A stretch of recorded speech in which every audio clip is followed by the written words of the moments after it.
ආයිබෝවන් ඔයාලා හැමෝටම Cakenshapes YouTube channel එකට ගොඩාක් ආදරෙන් ඔයාලව පිළිගන්නවා.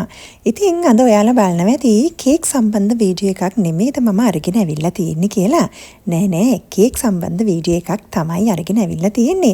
ඉතින් ගොඩාක් දෙනා මේ මැෂින් එක දැකලත් ඇති, සමහරක් අය දැකලා නැතුවත් ඇති. ඉතින් කේක් සෑදීමට අලුතින් එකතු වෙච්ච නංගිලා මල්ලිලා අක්කලා අයියලා ඉන්නවනම් ඔයාලට මේ වීඩියෝ එක ගොඩාක් වැදගත් වෙයි. ඉතින් මේ මැෂින් එකට කියන්නේ CLAY EXTRUDER කියලා. ඉතින් ගොඩාක් දෙනා නම් මේ නමින් හඳුන්වනවා අඩුයි. ඉතින් කේක් බඩු කඩේකට ගියොත් ඔයාලට මේ වගේ මැෂින් ගොඩාක් දැක ගන්න පුළුවන්. ඉතින් ලේසියෙන්ම ඕනම කේක් බඩු කඩේකින් මේ වගේ මැෂින් එකක් ඔයාලට මිලදී ගන්න පුළුවන්. ඉතින් මේ වීඩියෝ එකෙන් මම ඔයාලට අද කියලා දෙන්නේ මේ මැෂින් එක භාවිතා කරන්නේ කොහොමද? ඒත් එක්කම කේක් ඩෙකරේෂන් සඳහා උපයෝගී කරගන්න පුළුවන් මොන විදියටද කියලා. ඉතින් මේ තියෙන්නේ ඔයාලට පේනවා ඇති මම එක හැඩතල වලින් මේ විදියට හදාගෙන තියෙනවා. ඉතින් ඔයාලට ඉතාමත් ලේසියෙන් මේ මැෂින් එක භාවිතා කරලා මේ වගේ හැඩතල වලට ෆොන්ඩන්ට් හදා ගන්න පුළුවන්.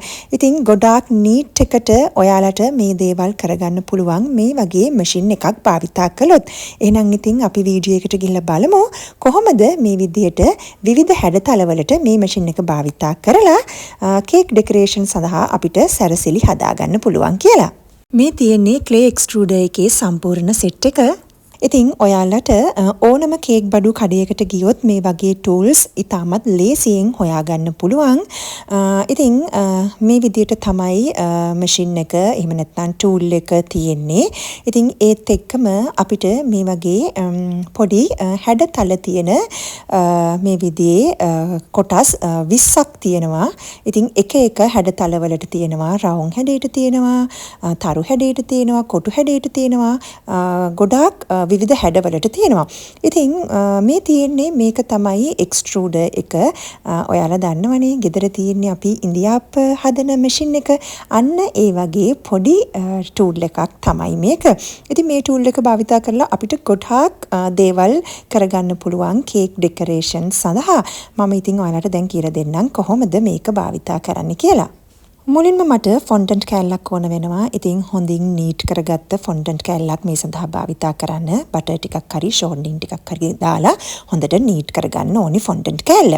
ඉතින් ඊට පස්සේ මම එක්ස්ට්‍රූඩර් එක මෙහෙම අරගෙන මේකේ තියෙනවා මේ වගේ පොඩි මූඩියක්. ඉතින් ඒක ගලවලා මේ විදිහට ගන්නවා. ඉතින් ඔයාලට මුලින්ම මේක ඇතුලේ බටර් ටිකක් එහෙම නැත්නම් ෂෝට්නින් ටිකක් තවර ගන්න වෙනවා. එහෙම නැත්නම් අපි ෆොන්ඩන්ට් එක ඇතුලට දැම්මහම මේක ටිකක් අතට ඝනකම තත්වයක් වගේ දැනෙනවා. ඉතින් මේකේ කට ඇතුළට මේ විදියට ඔයාලා බටර් ටිකක් එහෙම නැත්නම් ෂෝට්නින් ටිකක් තවරා ගැනීම වැදගත් වෙනවා. ඉතින් ඇඟිල්ලට ෂෝට්නින් ටිකක් හරි බටර් ටිකක් අරගෙන මම මේක ඇතුළට හොඳින් තවර ගන්නවා. ඊට පස්සේ තමයි අපි මේක ඇතුළට ෆොන්ඩන්ට් එක දාන්න ඕනේ. ඉතින් මේ විදියට ෆොන්ඩන්ට් කෑල්ලක් අරගෙන මේක අපි හොඳින් මේ වගේ හීනියට අඹර ගන්න ඕනේ. ඊට පස්සේ තමයි ඔයාලට මේ ෆොන්ඩන්ට් කෑල්ල ඉතාමත් ලේසියෙන් මේක ඇතුළට දාන්න පුළුවන් වෙන්නේ. ඉතින් හීනියට අඹරගත්ත ෆොන්ඩන්ට් කෑල්ල මේ විදිහට මම එක්ස්ට්‍රූඩර් එක ඇතුළට දාලා වැඩි කොටස අයින් කරගන්නවා. ඊට පස්සේ අර මූඩිය අරගෙන ඔයා කැමති ඩිසයින් එකක් මේ විදිහට ඒක ඇතුළට දාගන්න. ඊට පස්සේ ඔයාට පුළුවන් මේ මූඩිය දාලා මේක හොඳින් තද කරලා වහන්න. මූඩිය හොඳින් වැහුවට පස්සේ මෙතන මේ තියෙන හැන්ඩල් එක භාවිතා කරලා ඔයාට පුළුවන් මේ ඩිසයින් එක එළියට ගන්න. ඉතින් මෙන්න මේ විදියට මේ හැන්ඩල් එක කරකවනකොට ඔයාලට පේනවා ඇති ෆොන්ඩන්ට් කෑල්ල ලස්සනට එළියට එනවා. ඉතින් මේක ඉතාමත් ලේසියෙන් එළියට එනවා. මොකද අපි බටර් ටිකක් එහෙම නැත්නම් ෂෝට්නින් ටිකක් ඇතුලේ ගාපු නිසා. ඉතින් පේනවනේ අපි දාපු ඩිසයින් එක ඒ විදියට ලස්සනට එනවා. ඉතින් මං ඊට පස්සේ තවත් ඩිසයින් එකක් කරලා පෙන්නන්නම්. ඉතින් ඊළඟ ඩිසයින් එක දාන්න කලින් එක්ස්ට්‍රූඩර් එකේ තියෙන කූර මේ විදියට බුරුල් කරලා උඩට ගන්න. එතකොට තමයි අපිට තවත් ෆොන්ඩන්ට් කෑල්ලක් මේක ඇතුළට දාගන්න පුළුවන් වෙන්නේ.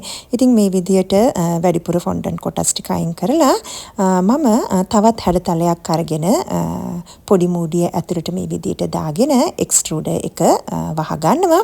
ඉතින් ඔයාලා බලන්න ගොඩාක් ලස්සනට මේ ඩිසයින් එකක් එනවා. ඉතින් මේ වගේ ඕගලන්ට මෙතන ඩිසයින්ස් 20ක් තියෙනවා.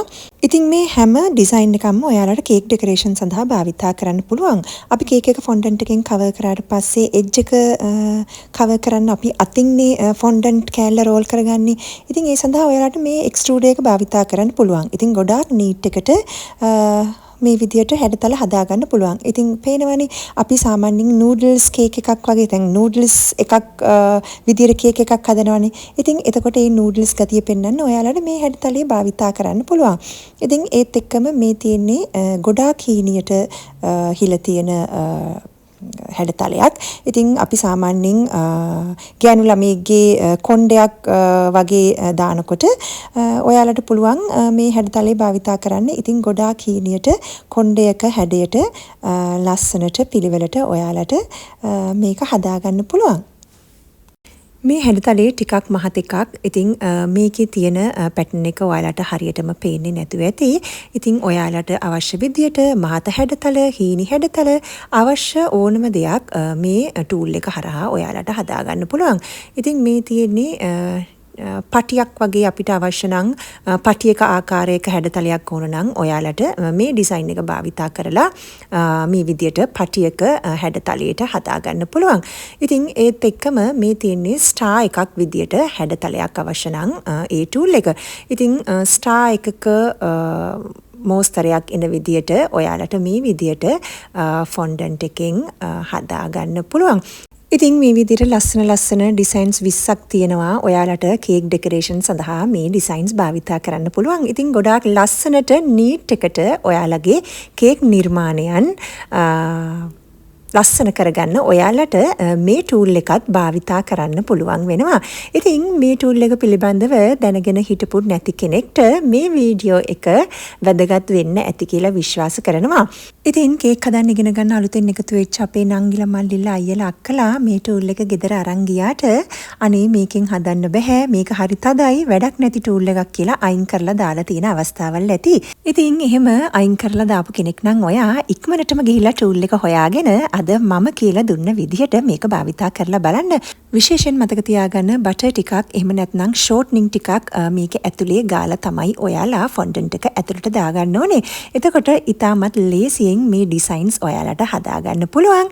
එහෙනම් ඉතින් මේ වීඩියෝ එකකිනුත් ඔයාලට වැදගත් දෙයක් අද ඉගෙන ගන්න ලැබෙන්න ඇති කියලා විශ්වාස කරනවා. නැවතත් හමු වෙන බලාපොරොත්තුවෙන් අදට සමු ගන්නවා. ඔයාලට සුබ දවසක්.